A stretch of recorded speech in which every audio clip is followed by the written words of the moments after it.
Hello friends, I am Alka and I welcome you all to AVM academy.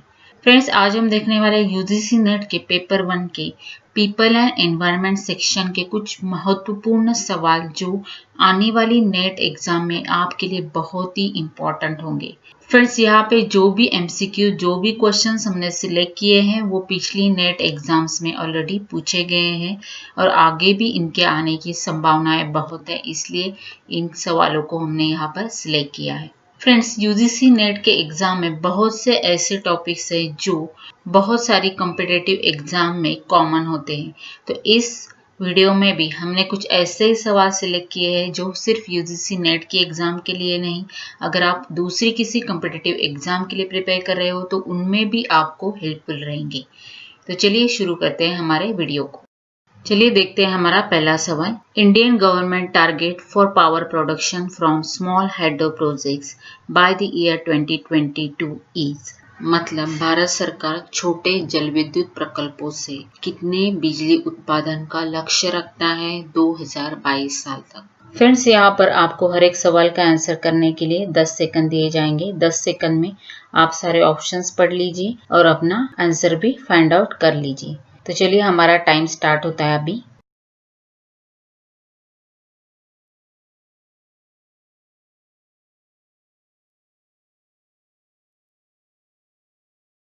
तो friends, यहाँ पर हमारा answer है 5 गीगावाट। भारत सरकार 5 गीगावाट की बिजली उत्पादन करना चाहता है स्मॉल हाइड्रो प्रोजेक्ट से। फ्रेंड्स, यहाँ पर आपको ये बाकी के पॉइंट्स भी याद रखना जरूरी है। देखिए ये कि सौर ऊर्जा सोलर से कितनी बिजली प्रोडक्शन हम करना चाहते हैं, देन विंड से यानी हवा से हम कितनी प्रोड्यूस करना चाहते हैं, और ये बायो पावर से हम कितनी बिजली उत्पादन करना चाहते हैं बाय ईयर 2022। तो ये बाकी के 3 नंबर्स भी याद रखना जरूरी है आपके लिए। फिर जरूरी नहीं है कि हर नेट एग्जाम में सेम सवाल रिपीट होगा, उससे रिलेटेड दूसरे कुछ सब टॉपिक्स पे भी आपको सवाल पूछे जा सकते हैं। इसलिए जब भी आप नेट एग्जाम के लिए पढ़ाई कर रहे हो तो आपको हर एक टॉपिक को पूरी बारीकी से पूरी डिटेल में पढ़ना बहुत ही जरूरी है। ये अगर आप करते हैं तो नेट एग्जाम क्रैक करना बिल्कुल भी मुश्किल बात नहीं है। तो फ्रेंड्स, यहाँ पे हाइड्रो प्रोजेक्ट के साथ साथ सोलर प्रोजेक्ट से, विंड प्रोजेक्ट से और बायो पावर से भारत सरकार कितनी बिजली उत्पादन करना चाहता है बाय ईयर 2022, ये भी आपको ध्यान में रखना है। चलिए चलते हैं हमारे नेक्स्ट सवाल की ओर। Kyoto protocol is an international treaty for. मतलब क्योटो प्रोटोकॉल एक अंतरराष्ट्रीय संधि है, किस लिए? अभी यहाँ पे हमें ऑप्शंस दिए हैं, आप ये पढ़ लीजिए।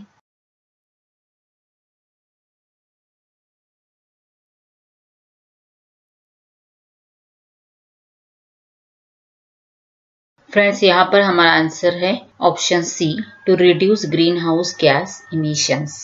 क्योटो प्रोटोकॉल किससे रिलेटेड है? किससे रिलेटेड एक अंतरराष्ट्रीय संधि है ग्रीन हाउस गैसेस इमिशन कम करने के लिए। देखते हैं next question. Under Kyoto protocol the parties in the second commitment period have to reduce their green house gas emission with reference to 1990 levels by at least. मतलब क्योटो प्रोटोकॉल में जो भी पार्टी सम्मिलित है उनको सेकंड कमिटमेंट पीरियड में green house gas emission कितने से कितने परसेंटेज से कम करना है। फ्रेंड्स, आपका टाइम स्टार्ट होता है।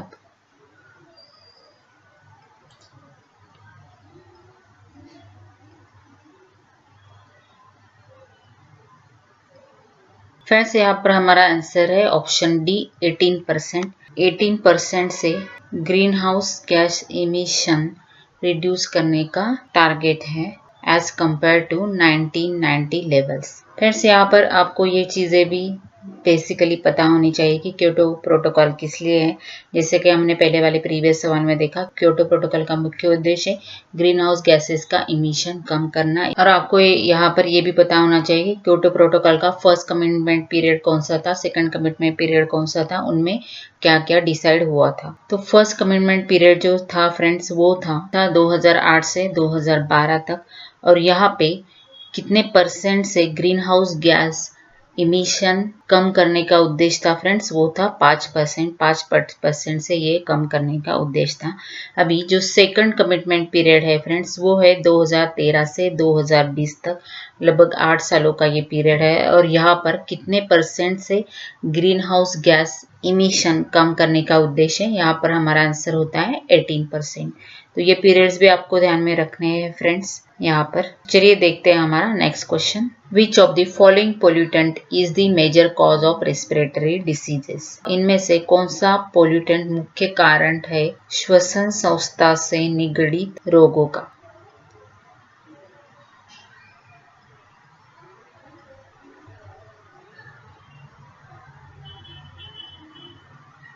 फ्रेंड्स यहाँ पर जो भी आंसर्स दिए हैं वो सारे के सारे इस सवाल का आंसर हो सकते हैं। देखिए पहला वाला है वोलेटाइल ऑर्गेनिक कंपाउंड्स, मतलब वीओसीस। वीओसीस भी कारण होते हैं हमारे श्वसन संस्था से निगडित रोगों का। वीओसीस में क्या क्या आता है फ्रेंड? जो बायोमास फ्यूल्स हम जलाते हैं उनसे भी कुछ वीओसीस निकलते हैं, या इंडोर एयर पोल्यूशन के लिए जो जो घटक जिम्मेदार हैं वो सारे इसके अंदर आते हैं। जैसे कि घर में हम जो कुछ यूज करते हैं, अलग अलग तरह के पेंट्स यूज करते हैं, अलग अलग तरह के टाइल्स, एस्बेस्टॉस यूज करते हैं, उनमें से भी वीओसीज निकलते हैं, वो भी रिस्पॉन्सिबल होते हैं अलग अलग डिसीजेस के लिए। नेक्स्ट देखिए सस्पेंडेड फाइन पार्टिकल्स, मतलब ऐसे पार्टिकल जो हवा में तैर रहे हैं और वो पोल्यूशन कर रहे हैं, एयर पोल्यूशन बहुत ज्यादा मात्रा में कर रहे हैं। थर्ड वन है नाइट्रोजन ऑक्साइड और कार्बन मोनोऑक्साइड, ये भी दोनों भी गैसेस रिस्पॉन्सिबल है रेस्पिरेटरी डिसीजेस के लिए। लेकिन फ्रेंड्स देखिए यहाँ पर हमें क्या पूछा गया है, यहाँ पर हमें मेजर कॉज पूछा गया है, मुख्य कारण पूछा गया है, और इनमें से मुख्य कारण है रेस्पिरेटरी डिसीज होने का, वो है सस्पेंडेड फाइन पार्टिकल्स। तो फ्रेंड्स यहाँ पर सस्पेंडेड फाइन पार्टिकल्स क्या होते हैं? इंडस्ट्री से या व्हीकल से निकलने वाला जो धुआं होता है उनमें से ये बहुत ज्यादा मात्रा में निकलते हैं, और यही जिम्मेदार होते हैं बहुत से रेस्पिरेटरी डिसीज का। बाकी के कारण तो है ही यहाँ पे, लेकिन मेजर कॉज क्या है हमारा यहाँ पे? Option B suspended fine particles. Friends इन्हें सस्पेंडेड पर्टिकुलेट मैटर यानी एसपीएम भी कहा जाता है। चलिए देखते हैं next question. In which country the recent agreement on phasing out hydrofluorocarbons HFCs was signed? मतलब कौन से देश में HFCs कम करने का एग्रीमेंट साइन हुआ था?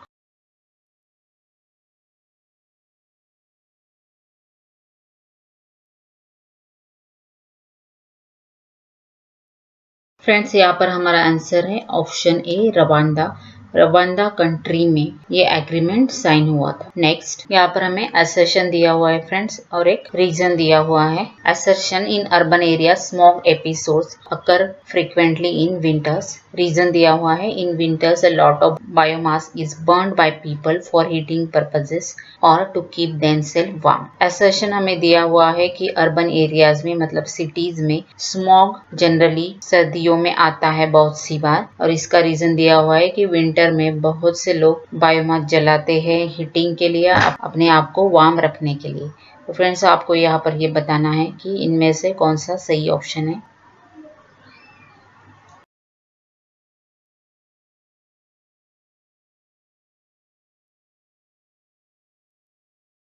फ्रेंड्स यहाँ पर स्मॉग क्या होता है? स्मॉग होता है स्मोक प्लस फॉग, यानी जो धुआं निकलता है अलग अलग सोर्सेस से वो, और सर्दियों में जो कोहरा पाया जाता है, उन दोनों का कॉम्बिनेशन होता है स्मॉग। तो फ्रेंड्स यहाँ पर हमारा आंसर होता है सी, बिकॉज ए भी ट्रू है आर भी ट्रू है, लेकिन आर इसका सही एक्सप्लेनेशन नहीं है।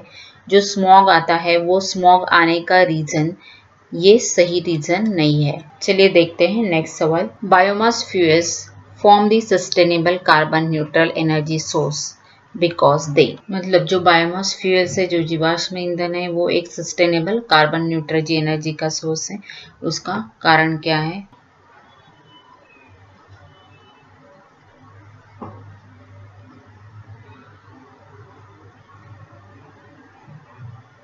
फ्रेंड्स यहाँ पर हमारा आंसर है ऑप्शन ए। फ्रेंड्स यहाँ पर बायोमास फ्यूल्स में क्या क्या आता है, यहाँ पर हमारा आता है लकड़ी आती है, जो फसलें होती है खेतों में उनके अवशेष जो होते हैं वो आते हैं, बायोगैस आता है। तो इन सभी सोर्सेज का sustainable carbon neutral energy source होने का रीजन है ये। और इन्हें हम कार्बन न्यूट्रल एनर्जी सोर्स क्यों बोलेंगे फ्रेंड, क्योंकि ये जो बायोमास में आते हैं लकड़ी या पेड़ पौधे, उन्होंने उतना ही ऑक्सीजन कंज्यूम किया है। जब वो बढ़ रहे थे पेड़ पौधे तब वो कार्बन डाइऑक्साइड ले रहे थे और ऑक्सीजन बाहर छोड़ रहे थे, मतलब उन्होंने जब वो बढ़ रहे थे तब कार्बन डाइऑक्साइड कंज्यूम किया है, और जितना उन्होंने कंज्यूम किया है, जितना उन्होंने लिया है, उतना ही उनके ज्वलन में प्रोड्यूस हो रहा है। इसलिए हम उन्हें कार्बन न्यूट्रल एनर्जी सोर्स बोलेंगे। इसलिए हमारा ये ऑप्शन ए यहाँ पर सही आंसर है। चलिए देखते हैं next question. What is the approximate increase in global emissions of carbon dioxide since 1990? मतलब 1990 से कार्बन डाइऑक्साइड का वैश्विक उत्सर्जन कितने % से बढ़ा हुआ है?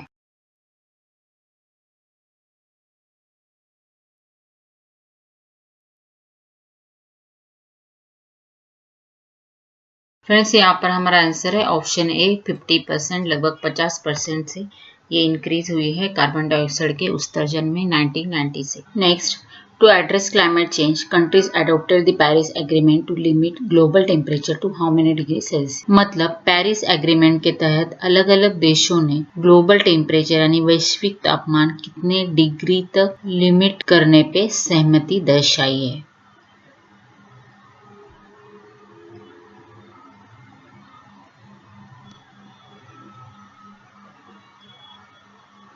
सो फ्रेंड्स यहाँ पर हमारा आंसर होता है सी 1.5 degree Celsius. So friends Paris agreement क्या है? पेरिस एग्रीमेंट में 197 देश सम्मिलित है, 197 कंट्रीज है जो पेरिस एग्रीमेंट में शामिल है। उन सब ने मिलकर ये तय किया है कि वैश्विक तापमान जो है पूरी अर्थ का, हमारी पूरी ग्लोब का जो तापमान है वो 1.5 डिग्री तक ही सीमित होना चाहिए। ग्लोबल टेम्परेचर क्या होता है? ये हमारी पूरी अर्थ का, पूरी धरती का एक एवरेज टेम्परेचर होता है, और ये अगर 1.5 डिग्री तक सीमित है तब तक ही हमारा एनवायरनमेंट, हमारा क्लाइमेट, हमारी पूरी अर्थ, यहाँ की सजीव सृष्टि सुरक्षित है।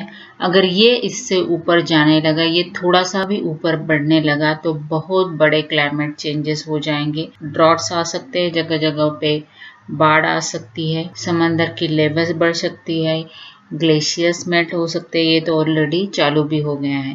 तो ये पेरिस एग्रीमेंट है जिसमें हमें वैश्विक तापमान को नियंत्रण करना है। चलिए देखते हैं हमारा नेक्स्ट सवाल। Who was appointed as the UN secretary general advocate of sustainable development goals? Sustainable development goals के UN सेक्रेटरी जनरल एडवोकेट पद पे किसे नियुक्त किया गया है?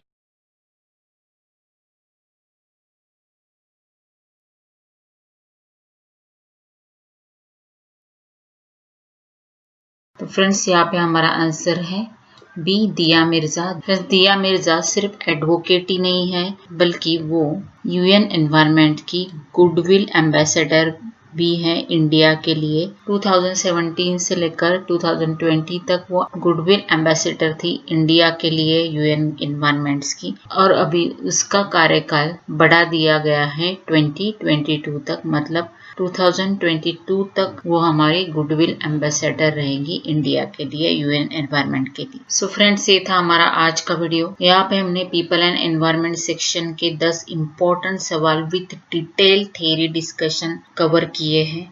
ये सारे के सारे सवाल नेट एग्जाम के लिए बहुत ही इम्पोर्टेंट है, not just for net exam, बाकी के एग्जाम्स के लिए। फ्रेंड्स ऐसे ही और वीडियोस देखने के लिए हमारे चैनल को जरूर सब्सक्राइब कर लें, वीडियो को लाइक और शेयर जरूर करें, और सब्सक्राइब करने के बाद बेल बटन दबाना बिल्कुल ना भूलें ताकि जब भी कोई नया वीडियो आए आपको तुरंत ही नोटिफिकेशन मिल जाए। फ्रेंड्स सब्सक्रिप्शन बिल्कुल फ्री होता है, इसके आपको कोई पैसे नहीं देने पड़ते, इसलिए चैनल को सब्सक्राइब करना बिल्कुल ना भूलें ताकि इसी तरह के most important, useful, helpful videos आपको आगे भी हमेशा मिलती रहे। तो चलिए मिलते हैं हमारे नेक्स्ट वीडियो में।